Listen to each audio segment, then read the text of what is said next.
Emangnya boleh standar zoom se-valuable ini? Yo, what's up guys? Back again with me, Koko Jojo. Kali ini gue mau ngebahas mengenai ini dia. Tamron 2875 f2,8 di i3 RXD. Sebuah lensa standar zoom yang menurut gue tuh value for money-nya oke banget. Dimana lensa ini kalau kalian cari emang sih udah nggak ada barunya, cuman kalau bekasnya tuh ada di sekitar harga 8 sampai dengan 9 jutaan, tapi dia udah dapet f2,8 fix dan dia tuh nggak berubah si F-nya. Jadi dengan harga segitu kalian dapetin lensa 2,8 di range 2875 atau 2470 sih rasanya sih value for money-nya sih oke banget ya. Nah, lensa ini secara desain menurut gue juga cukup compact ya. Ini kalau bisa dilihat nih ukurannya sih cukup kecil dibandingin sama tangan gue nih. Cukup mirip lah gitu ya sama telapak tangan gue.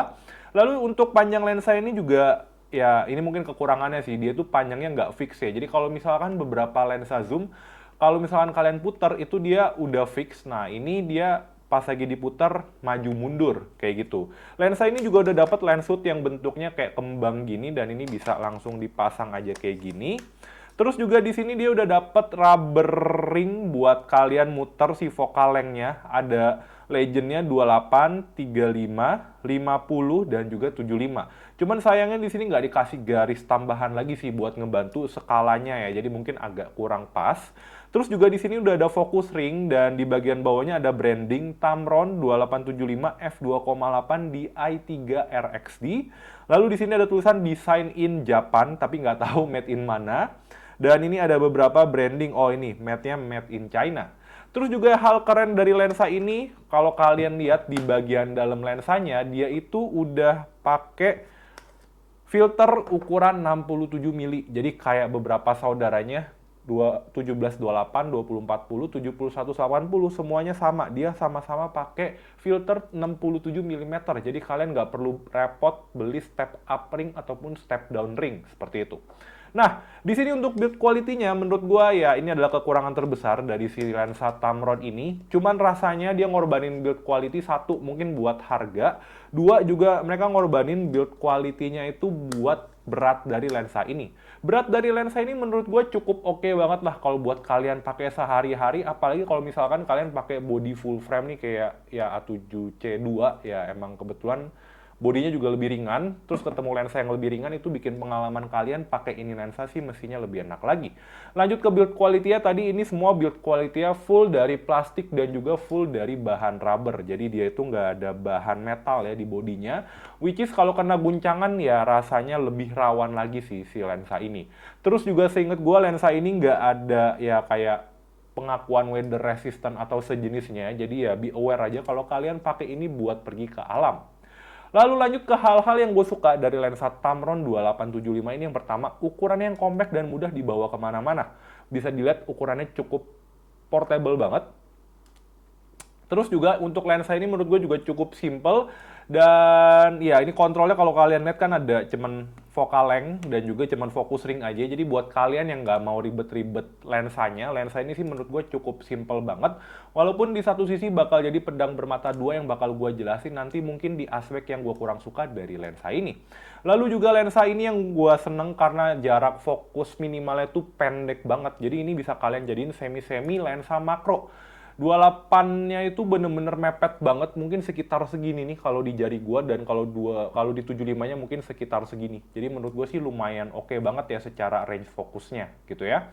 Terus juga kalau misalkan kalian pakai bodinya kayak Sony A7C2 atau misalkan Sony A74 atau A7R itu ya ketika kalian foto terus kalian crop bisa ya kayak dapetin foto-foto semi makro gitulah tanpa perlu lensa makro. Oke, lanjut ke hal yang gua suka juga dari si Tamron 2875 ini seperti yang udah gue sebutin sebelumnya. Untuk f-nya 2,8 fix. Jadi kalau misalkan kalian pakai lensa ini di low light mesti cukup ngebantu banget. Walaupun kalau misalkan kalian punya bukaan yang f1,8 lensa prime, tetap aja lensa Tamron ini sih ya masih kalah gitu ya. Lalu juga untuk filternya dia pakai filter 67 mm yang menurut gue tuh sangat ngebantu banget ya. Secara harganya 67 mm gak semahal yang 82. Terus juga ya karena mungkin semua lensanya sama pakai ya 67 mm, jadi itu cukup memudahkan dan banyak lensa-lensa lain juga yang pakai 67 mm. Kayak contoh Sigma 35 f1.4 terus 85 mm f1.8-nya Sony itu semua 67 mm. Jadi ya filter size 67 mm menurut gue cukup ngebantu banget sih. Itu kayak istilahnya tuh ada di tengah-tengah antara portable dan juga ya buat ya banyak lensa gitu sih. Jadi gue cukup seneng dengan filter size 67 mm tersebut. Lalu untuk kecepatan autofocusnya menurut gue juga cukup oke banget ya. Cuman be aware karena gue pakainya di Sony A7C II yang emang autofocusnya juga lebih bagus. Jadi mungkin kalau kalian pakai kamera kayak A7II atau A7III mungkin agak sedikit berbeda performance autofocusnya. Lalu untuk hasil yang dihasilkan dari lensa ini menurut gue sangat tajam banget ya. Hasilnya oke banget. Jadi kalau misalkan kalian pakai ya nggak perlu takut lah, gue pakai di A7C II ini kok hasilnya cukup tajam dengan 33 megapikselnya tadi, seperti itu. Oke, mungkin nanti di belakang bakal gue masukin ya contoh atau sampel dari lensa ini baik foto maupun video dan akan gue minimalisir editnya sedikit mungkin yang gue edit ya cuman exposure aja karena gue kebiasaan syuting di underexpose. Terus hal-hal yang mungkin gue kurang suka dari lensa ini yang pertama, build quality-nya mungkin berasa murah ya. Walaupun di satu sisi build quality murah ini ngebantu biar lensa ini gampang dibawa kemana-mana. Tapi ya kalau misalkan kalian pakai di beberapa tempat, ya gue berasa tetap murahan aja sih lensanya kayak lensa 3-4 jutaan zaman dulu gitu ya. Terus juga di sini untuk kalian, nah tadi udah sempat gue bilang ini lensa simple, tapi kalau kalian perlu kontrol lebih, nah lensa ini agak minim. Satu sisi dia nggak punya aperture ring atau switch buat ganti dari focus ring ke aperture ring, terus juga dia nggak ada AF atau MF switch, terus juga dia nggak ada custom button. Jadi kalau misalkan kalian perlu hal-hal tersebut di lensa ini nggak ada. Lalu juga untuk yang mungkin agak berkendala ya buat yang pakai gimbal, ini kalau misalkan kalian pakai zoom in atau zoom out, ini panjang lensanya berubah-ubah yang ngebuat mungkin titik balance-nya itu jadi berubah antara sumbu yang lurusnya lah, sumbu ke depannya gitu. Jadi itu yang mungkin perlu diperhatiin. Walaupun kayaknya gimbal-gimbal sekarang sih mestinya aman-aman aja. Cuman ya kayaknya kalau misalkan kalian pakai gimbal kelamaan yang nggak balance, kayaknya kasihan sih gimbalnya itu juga nggak sih kayak gitu. Oke, terus juga di sini mungkin buat kalian yang perlu buat nge-shoot dengan bukaan dengan focal length yang lebih wide, ya lensa ini mulainya dari angka 28 mm yang agak aneh. Jadi kalau misalkan kalian butuh 24 mm itu ya agak kurang bisa terpenuhi lah dengan lensa ini. Menurut gue secara hasil yang dihasilkan lensa ini hasilnya cukup ketat dengan focal length paling lebarnya itu di 28 mm. Oke, sekarang gue bakal nunjukin hasil dari si Tamron 2875 f2,8 di i3RXD ini.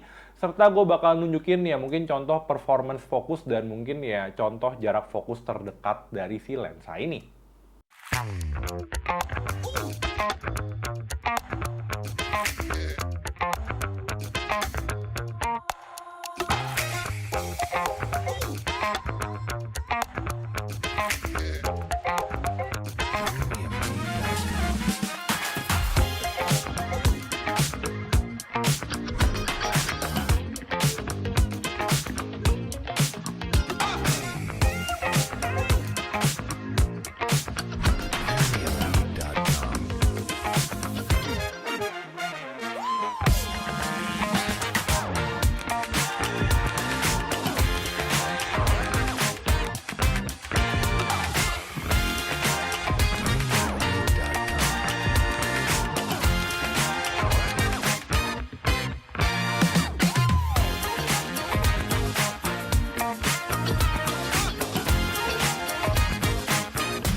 Oke, lanjut ke konklusi dari lensa ini. Menurut gua gimana lensa Tamron 2875 ini? Menurut gua ya lensa ini cocok buat kalian yang butuh lensa standar zoom dengan bukan f2,8 tapi kantongnya agak-agak ya nggak rela lah buat ngeluarin sekitar belasan juta atau 20 jutaan buat lensa-lensa lainnya.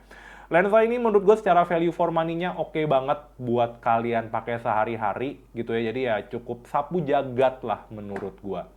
Dan di sini mungkin kalau kalian emang nggak perlu beberapa fitur beragam kayak tadi aperturing ya atau AF/MF switch ya, lensa ini menurut gue sih cukup banget sih kayak gitu. Dan mungkin gitu aja video gue kali ini mengenai Tamron 2875 f2,8 di i3 RXD. Dan gimana pendapat kalian mengenai lensa ini bisa langsung tulis di kolom komentar di bawah. Dan jangan lupa juga untuk selalu dukung Koko Jojo. Caranya gimana dengan klik tombol like dan juga klik tombol subscribe-nya. Dan last but not least, see you on the next video. Bye-bye!